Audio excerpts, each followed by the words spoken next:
Welcome to No Hacks Snacks, a series of short interviews with experimenters, optimizers, marketers, and product builders from all over the world. In this one, I talk to Mike Ryan, head of e-commerce insights at Smarter Ecommerce, and we discuss how the balance between human intuition and algorithmic decision-making will shape the future of e-commerce. Do not forget to subscribe to the channel to get more videos like this in the future, and go to nohackspod.com/giveaway to enter No Hacks for birthday giveaway. You may win a lot of prizes. Mike, I have a question. How will we balance the human intuition and algorithmic-based decisions in the future, and how will that affect e-commerce? It's a really great question. I think there's a lot of layers to it, different angles we could approach that from, the way that consumers are kind of delegating a lot of decisions to algorithms. But what I like to focus on personally, I'm pretty involved in paid acquisition and customer acquisition for e-commerce. And so I really look at it from this platform side, from the advertising side, and what's going on here. And the trend that I like to highlight here is something that I call Pmaxification. And that's named after Google Pmax. And it has been kind of like at the frontier. Google has been at the frontier of automation for years now. And in many ways, these other campaign types and ad platforms are following in their footstep. It's at the point now where basically every digital platform, every performance marketing platform has a Pmax-like campaign, like Advantage Plus on Meta and so on.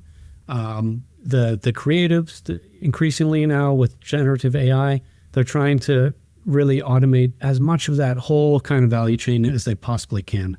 And for them, it's kind of a virtuous cycle because it gives them a very free and open environment for their AI to operate in. And they also accrue a lot of data into this kind of walled garden. And these are kind of to the point of the criticism of this sort of technology. People get concerned that it is a black box or a walled garden. These are related concepts.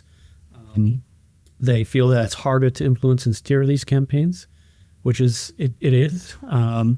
But I have some advice here, which I think is valid, both in terms of steering these campaign channels and also in terms of maybe your own personal career. First off, I kind of recommend embracing this technology rather than resisting it overly. Of course, voice your concerns, but we see that every platform is going this way, and I don't think it's productive to push it away because it's kind of like burying your head in the sand. But also, I think it's very important as an individual when you're dealing with AI automation, also as a business dealing with an automated platform, to think about what is this platform or this technology actually good at? What does it do? What is its kind of scope of activity? And then what are my scopes of my knowledge, my domain knowledge about our business, and things that I'm good at? Where these things overlap and where do they diverge? And it's going to become, I think, increasingly important to start aiming at those outer edges where you diverge. That's where the value can be found. But also, if we think in practical terms of like advertising campaigns, these same kind of principles hold true. Because, for example, Performance Max will know a lot about the auction time interactions that are going on. They're going to know about the user. They're going to have a lot of data there. And these are things that you probably shouldn't concentrate your energy on as much, but there's other things that they don't know anything about at all. For example, Google's not going to know about your stock levels. They're not going to know about like your sell-through rate. They're not going to know all of your USPs and what's working, what's not working in your offers. Like you can bring these kind of external knowledge points in and enrich what Google is doing with that. It's not like Google's also, it's just very short term. The algorithm is genius in the instance of an auction, and it's thinking no longer than 30 days budget. It's this very kind of microscopic view on things, and you can have this larger view. Even something like pricing, for example. Google considers pricing in the auction. It looks at your price, the competitor prices, it thinks how is this going to impact click-through rate. It's optimized on this basis, but it isn't strategically steered on this basis. Your pricing strategy can be different. You might be looking for a loss leader strategy, or you might pursue image pricing.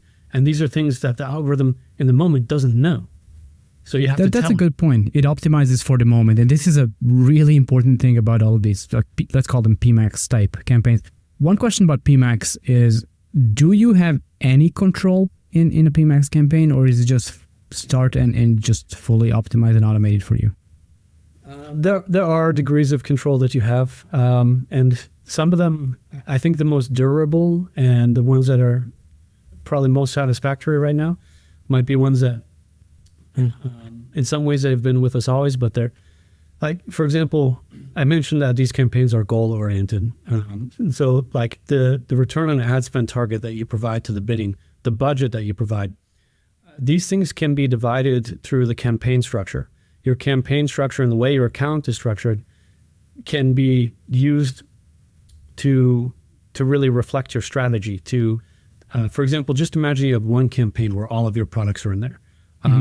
You're telling the algorithm that there's no difference between these products. They're equally important to me, or you should find out, dear algorithm, how these things differ from each other. But by taking products and putting them in different campaigns with different amounts of budget and different targets that will determine the aggressiveness that they're pursued with, you're automatically making the algorithm smarter. And like, for example, you can score products based on things like we talked about before, the profitability of the stock levels, things like that. There are also more kind of classical, like knobs and dials, these kind of controls, where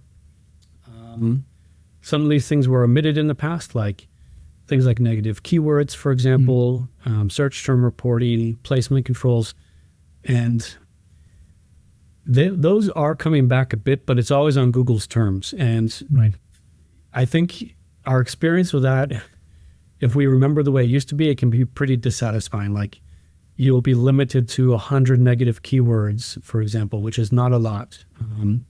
Or you look at your search term reports. These are the search queries that are triggering your ads. And you can't see any cost data assigned to that. So you can't know the efficiency. So this can be a bit frustrating, but we have to work with what we have and also think in these maybe newer ways, like I talked about through account structuring, for example. Right. No, the most important thing is it's a black box. It's a almost fully automated solution, but just to the same way people kind of blindly trust ChatGPT with its outputs, like they will learn how to trust it, or already have trust Pmax and similar campaigns, because there are things it's going to be better at than any human in the world. But like you said, where they diverge, where you have a certain, if you know the industry specifically and it's a very rare category, Google will not have all the knowledge in the world about that. If you have a new product, a new category, you need to give it some input, right? Yeah, exactly. I think it's important to enrich and to think of this campaign type as like a coworker in a way. Like how can I help it do better if you're not satisfied? And regarding the topic of trust, I feel like it's a matter of trust but verify. Check these things out on your back end to make sure that it's actually optimizing in a way that makes sense to your business. I generally, early at the top, you asked about intuition, and intuition also plays a role here. I think that there's been a lot of negativity toward intuition in the past as being kind of irrational or gut feeling versus data driven, this debate. And I think the pendulum is starting to swing back the other way a bit. Intuition is actually, it is rational. It's just kind of implicitly rational. It's subconsciously rational. It's based on your experience and your common sense. Those are exactly things that AI doesn't have. And so actually intuition, because the AI is very good at being data driven. So intuition, again, has suddenly an outsized value because it's marginal to the scope of what AI can do. And so I think it's super important to come back to those things. There's a huge difference between intuition and gut feeling, like whatever that is. So Mike, thank you. This was super insightful. I love the conversation. Thanks for having me.